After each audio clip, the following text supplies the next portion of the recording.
नौजवान ने उसके सरापे पर गहरी निगाह डाली। नहीं तो मुसलमान हो इसीलिए अनाड़ीपन का मुजाहिरा कर रहे हो। खैर, मुझसे खौफजदा होने की जरूरत नहीं, मेरा नाम बरकाई खान है। उसने ढारस बंधाई। शायद तुम ठीक ही कहते हो कि तुमसे खौफजदा होने की जरूरत नहीं, तुम रिवायती मंगोल नहीं दिखाई देते। मतीउद्दीन उसके लहजे से संभल चुका था। वो खुद को आने वाली किसी भी मुसीबत से निमटने के लिए तैयार करने में मसरूफ था। लगता है अब तुम्हारे अज़ाइम जारहियत की तरफ कदम बढ़ाने लगे हैं। बरकाई खान ने उसकी निगाहों में मज़ाहमत की किरणें देख ली थी। मतीउद्दीन अब कदरे हैरत से उसकी सूरत देखने पर मजबूर हो गया था। तुम क्या चीज हो? दिल की बात आंखों से पढ़ लेते हो।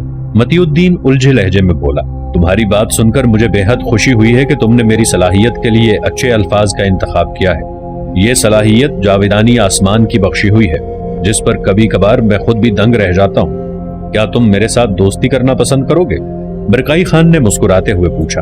यकीनन। मतीउद्दीन ने उसकी पेशकश का खैर मकदम किया। मुझे तुम्हारी दोस्ती पर नाज होगा कि मैं एक निगाह शनास रफीक के साथ जिंदगी के आइंदा पल बिता सकूं। बरकाई खान ने उसकी जानिब अपना हाथ बढ़ा दिया। मतीउद्दीन ने उस हाथ को पकड़कर उसे अपनी जानिब खींचकर उसे अपने गले लगा लिया। दोनों की इस अचानक मुलाकात ने उन्हें गहरी दोस्ती के बंधन में बांध के रख दिया। एक ऐसी दोस्ती जिसमें आइंदा आने वाले बरसों में कई लाजवाल मोड़ पे नहा थे। अब तो उसका नाम बता दो, बरकाई खान ने मुंह बिसोर कर कहा, जिस पर मतीउद्दीन ने जोरदार कहकहा लगाया। फिर वो दोनों एक दूसरे के साथ छेड़खानी करते हुए वहां से आगे बढ़ गए। 636 हिजरी के आखिर में फातिमा का मामूजाद भाई जमालुद्दीन अल मराही उसे मिलने दमिश्क आया। वो सुल्तान मिस्र सैफुद्दीन अबू बकर अय्यूबी अल मुल्कुल आदिल सानी के दरबार में एक मुअज़्ज़ज़ ओहदेदार था।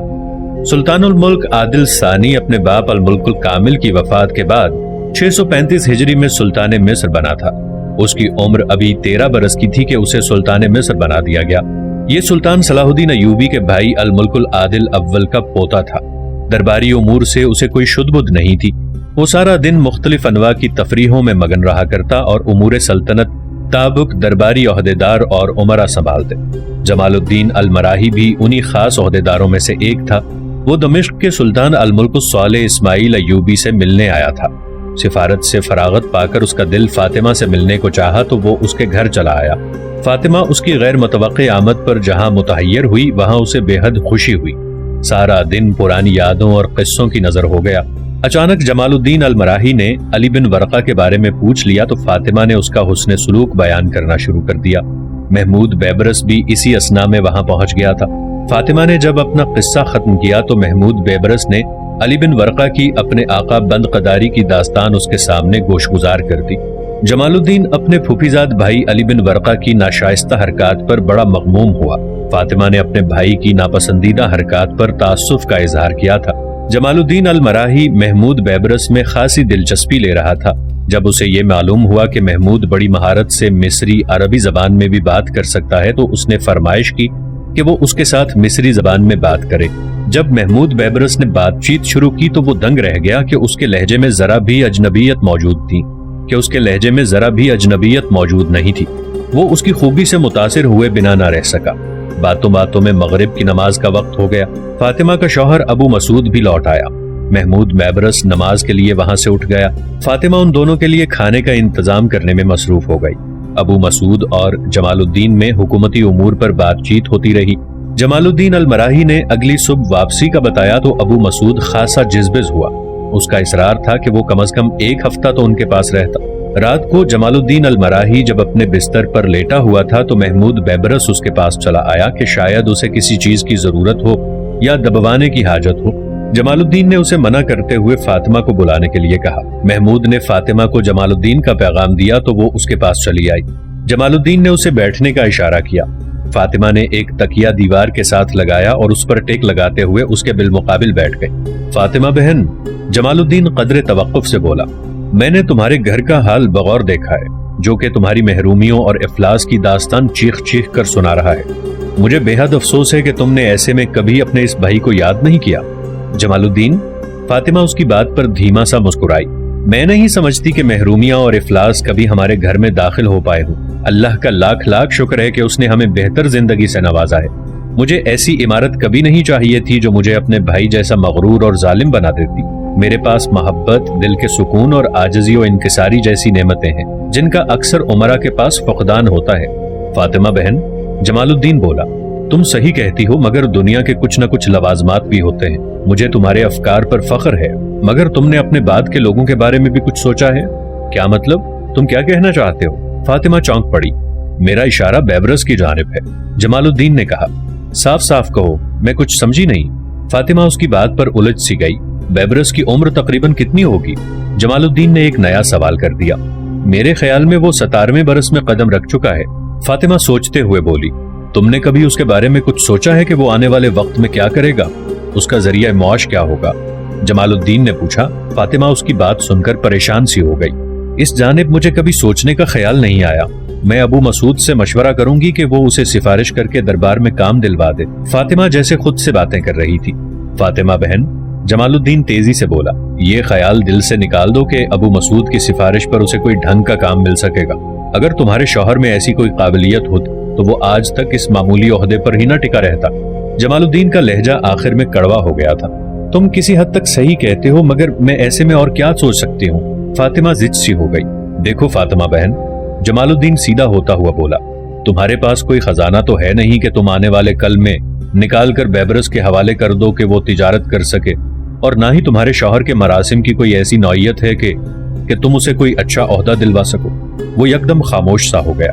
तुम बोलते रहो, मैं तुम्हारी बात समझ रही हूँ। फातिमा उसकी जानिब गौर से देख रही थी। मेरे पास एक छोटी सी तजवीज है जिसकी बदौलत तुम्हारे बेटे को एक अच्छा और रोशन मुस्तकबिल मुयस्सर आ सकता है, जमालुद्दीन ने कहा।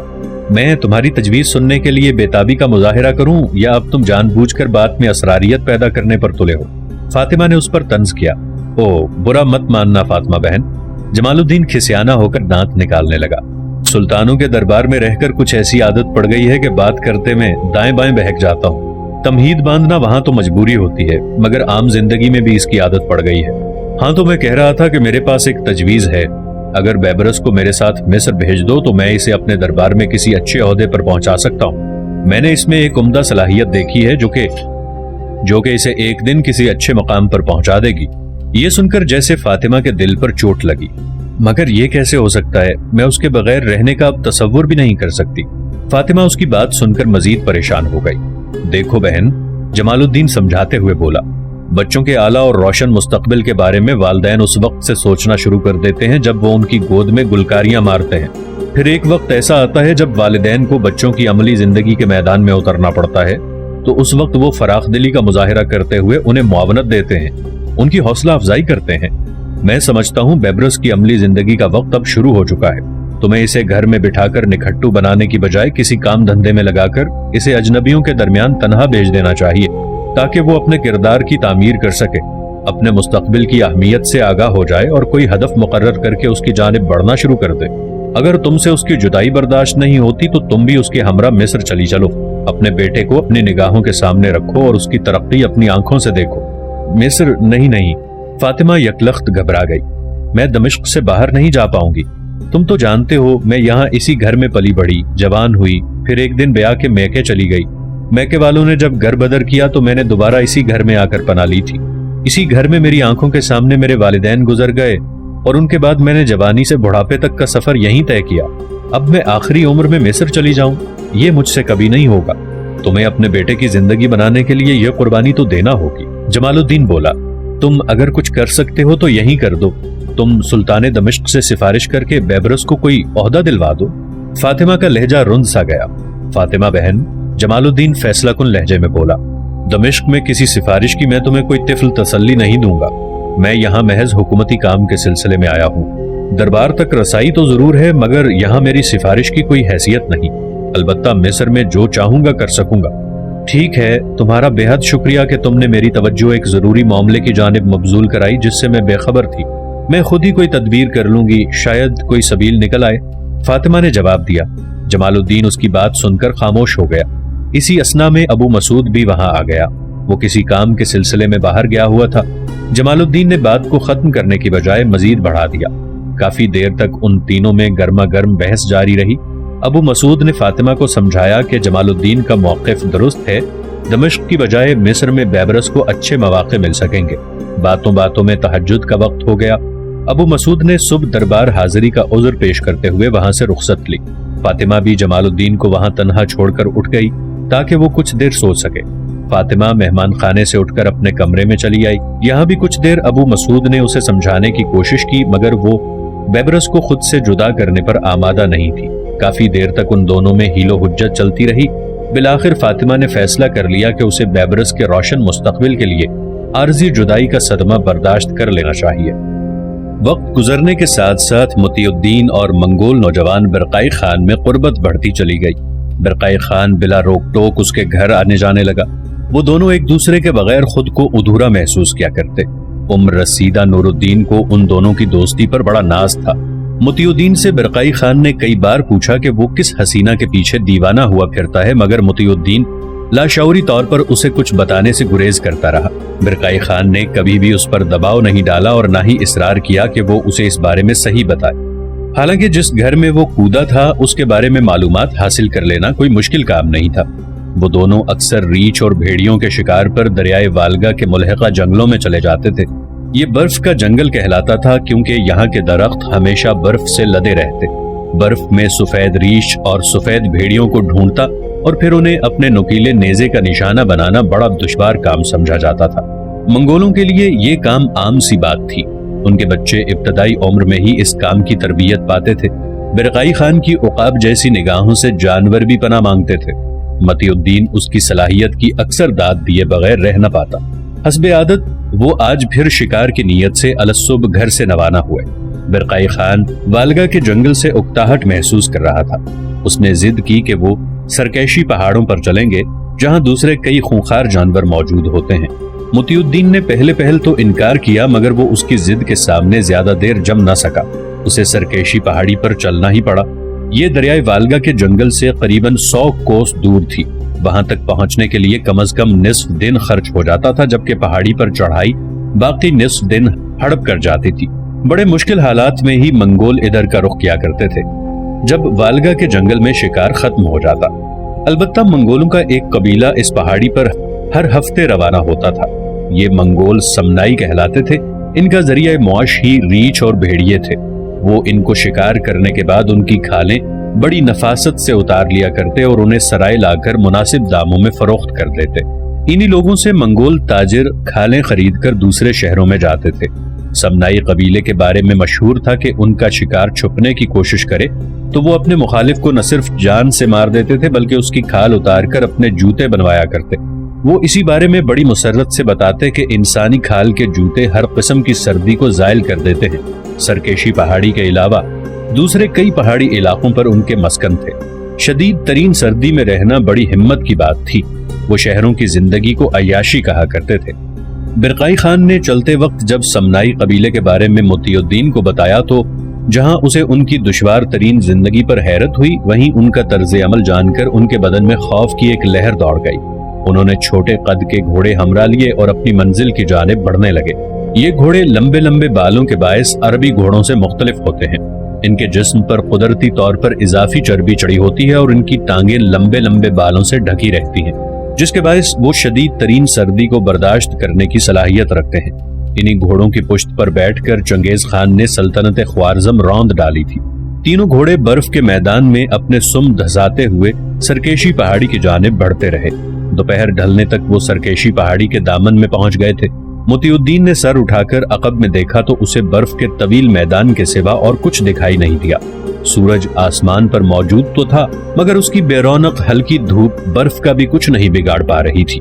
البتہ برف کے میدان پر دھوپ طلائی رنگت بکھیر کر اسے ضرور دلکش بنا رہی تھی۔ کہیں کہیں اونچے درخت بھی دکھائی دیتے جو برف سے ڈھکے پڑے تھے اور دھوپ کی ملمہ سازی کا لاجواب شاہکار بنے ہوئے تھے۔ ایسے مناظر مطیع الدین نے محض سن رکھے تھے، اسے انہیں کھلی آنکھوں سے دیکھنے کا موقع نہیں مل پایا تھا۔ آج وہ قدرت کے ان حسین و لطیف نظاروں سے محظوظ بھی ہو رہا تھا۔ اسے بھی کبھی کبھار یہ دنیا زمین پر نہیں آسمان پر محسوس ہوتی۔ برقائی خان اس کے چہرے پر ایک آدھ نظر ڈالتا اور اسے مسحور پا کر زیر لب مسکرا دیتا۔ جب برقائی خان نے اسے بتایا کہ اب پہاڑی پر چڑھنے کا سلسلہ شروع ہونے والا ہے تو مطیع الدین کوہکاف کے تخیل سے نکل کر محتاط ہو گیا۔ انہوں نے اپنے تینوں گھوڑوں کو ترتیب سے قطار میں چلانا شروع کر دیا۔ وادی کا سفر تو انہوں نے گھوڑوں کی پیٹھ پر طے کیا تھا مگر چڑھائی میں انہیں پیدل چلنا تھا۔ اکثر راستے بے حد دشوار اور غیر متوازن تھے جن سے پھسل جانے کا خطرہ تھا۔ برقعی خان نے اسے خصوصی طور پر ان راہوں کے بارے میں قبل از وقت آگاہی دینا مناسب سمجھی۔ جو ہی ایسا کوئی رستہ قریب ہوتا تو وہ خبردار کر دیتا۔ اس نے صاف الفاظ میں متنبع کر دیا کہ یہاں سے گزرنے والے کی لاش تک نہیں مل پاتی۔ ان راستوں کے ہمراہ کئی گہری کھائیاں منہ کھولے انہیں اپنی جانب کھینچ رہی تھیں۔ وہ دونوں مسلسل مسافت کے بعد سورج ڈھلنے سے پہلے ہی اپنی مقررہ جگہ پر پہنچ گئے۔ یہیں انہوں نے اپنے خیمے لگانا تھے۔ رات بسر کرنے کے بعد اگلی صبح وہ جانوروں کے شکار پر نکل پڑتے۔ برقعی خان نے تیسرے گھوڑے کی پیٹھ پر رکھے ہوئے بڑے تھیلے کو اتارا اور اس میں سے ایک بڑا خیمہ نکالا جو سنہری رنگت کا تھا۔ دونوں دوست مل کر خیمے کو برف میں گاڑنے لگے۔ مطیع الدین نے دن بھر کی مسافت کے دوران تھکن محسوس نہ کی۔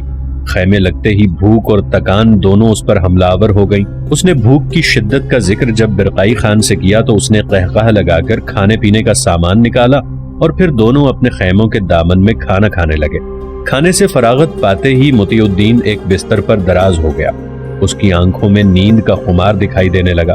برقعی خان اسے یوں ہی چھوڑ کر خیمے سے باہر نکل گیا۔ تھوڑی دیر گزر گئی تو مطیع الدین کو اس کا خیال آیا کہ برقعی خان کہاں چلا گیا ہے۔ اس خیال کے کونتے ہی اس کی نیند کافور ہو گئی۔ اس نے بستر چھوڑا اور باہر نکل آیا۔ رات ہو چکی تھی اور ہر سو چاند کی مدھم سی چاندنی پھیلی ہوئی تھی۔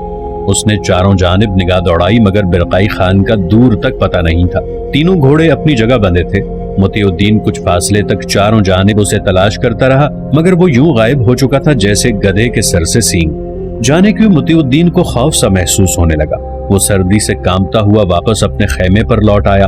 شدید سردی کے عالم میں وہ خیمے کے اندر بیٹھنے کی بجائے باہر بیٹھا برقعی خان کی راہ تک رہا تھا۔ اگلی صبح جب جمال الدین کو ابو مسعود نے بتایا کہ وہ فاطمہ کو راضی کر چکا ہے تو کامیابی کی مسرت سے اس کا چہرہ دمک اٹھا۔ فاطمہ نے آنسوؤں کے جلوں میں بیبرس کو تیار کیا اور اسے مصر روانگی کی خبر دی۔